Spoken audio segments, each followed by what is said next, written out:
For thousands of years, the lands we now call Russia and Ukraine were more than just territories on a map. They were a crossroads of empires, a battlefield for tribes, and the birthplace of legends. Beneath the endless grasslands of the steppe, mysterious ancient rulers were buried under massive earth mounds, leaving behind no written history, only whispers of their existence. But how did these scattered tribes and forgotten kingdoms transform into one of the most powerful nations in history? The answer isn't a straight line. It's a story of betrayal, invasions, faith, and blood, where nomads, Vikings, and ruthless warlords fought to carve their names into history. And what's most shocking is how close it all came to never happening at all. Long before Russia or Ukraine had names, the vast open grasslands of the steppe were home to tribes that left behind no cities, no writings, and no monuments, only their graves. Massive earth mounds, known as kurgans, still rise from the plains like silent witnesses to a forgotten world. Inside, archaeologists have uncovered treasures, weapons, and even sacrificed horses, hinting at rulers who commanded both fear and respect. The ancient Greek historian Herodotus wrote of these people and called them the Scythians, nomadic warriors who lived and died on horseback, their arrows striking fear across continents. They were fierce, unpredictable, and in many ways mysterious. But their dominance didn't last forever.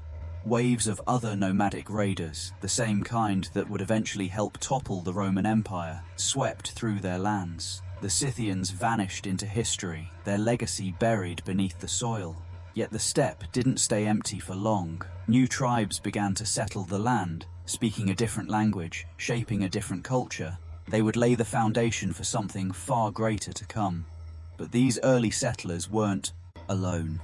From the cold northern seas, new warriors were already on their way, and their arrival would change everything. As the Scythians faded into legend, a new people settled the rich lands of forests and rivers, the Slavs. They spoke similar tongues, shared familiar customs, but were scattered across countless tribes with no single ruler to unite them. Life was harsh, alliances were fragile, and power shifted as quickly as the seasons. Then, from the cold northern seas, came warriors unlike anything the Slavs had seen before. Vikings. Known in the east as Varangians, they rowed sleek wooden ships up the vast Russian rivers, raiding some settlements and trading with others. Their speed and ferocity were terrifying, but their sense of order and leadership would change history. According to legend, the divided Slavic tribes made a bold move. They invited a Varangian chief named Rurik to become their prince and bring unity to the land. Rurik accepted, establishing his capital at Novgorod. From that moment, the people began to call themselves the Rus, a name that would one day echo across continents. But Rurik's story was just the beginning. His successor would set his sights on a city further south, a city that would become the heart of an empire, and the battle for that city would ignite the first golden age of the Rus. Just as Kievan Rus was reaching its peak, a storm was brewing far beyond the horizon. From the heart of Asia, the Mongols under Genghis Khan had already crushed kingdoms and empires, leaving nothing but ash in their wake. In 1243, their horsemen crossed the Caucasus Mountains and clashed with the princes of Rus at the Kalka River. The result was a massacre. Entire armies were wiped out in a single day. But then, as suddenly as they appeared, the Mongols vanished back into the east. The Rus princes thought they had survived the worst. They were wrong. 14 years later, the Mongols returned, not as raiders, but as conquerors. Batu Khan led a colossal army across the steppe, burning cities to the ground and slaughtering those who resisted. Kiev was left in ruins. Towns were erased from the map. One city escaped the flames, Novgorod, not through strength, but submission.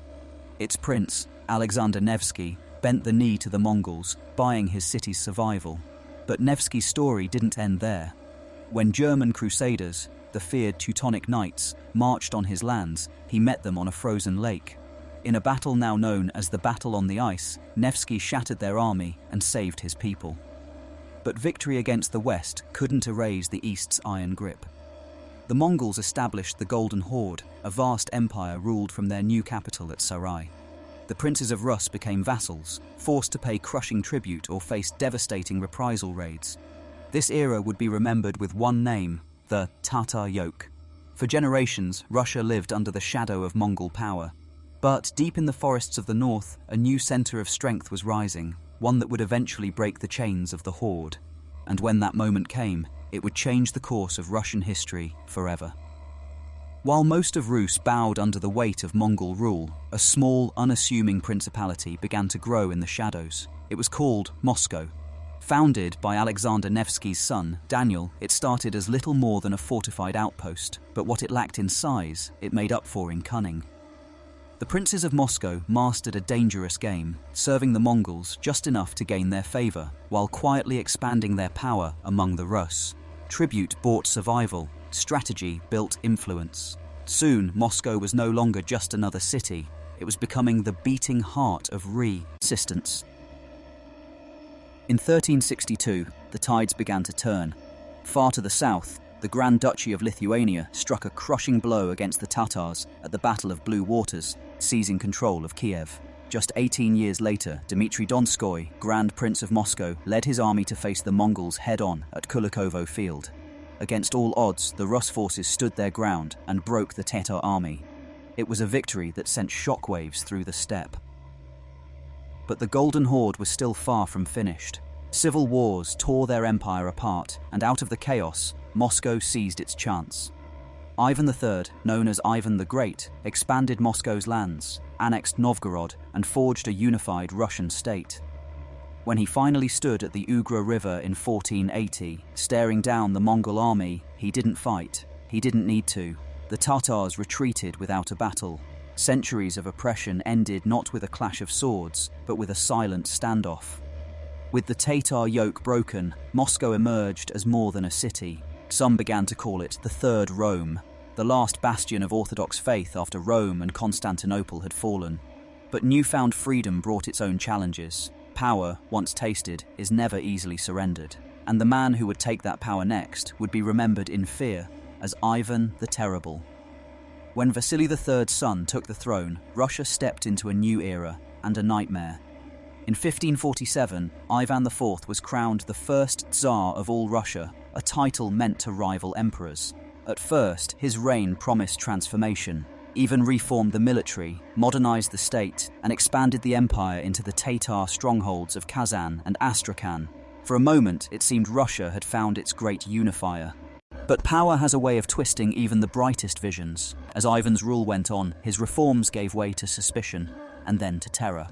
Struck by violent paranoia, he created the Oprichnina, his personal army of black-clad enforcers who carried out executions and purges across the land. Villages were burned, thousands were killed in the name of loyalty. Fear became the currency of the crown. Even Moscow itself wasn't safe.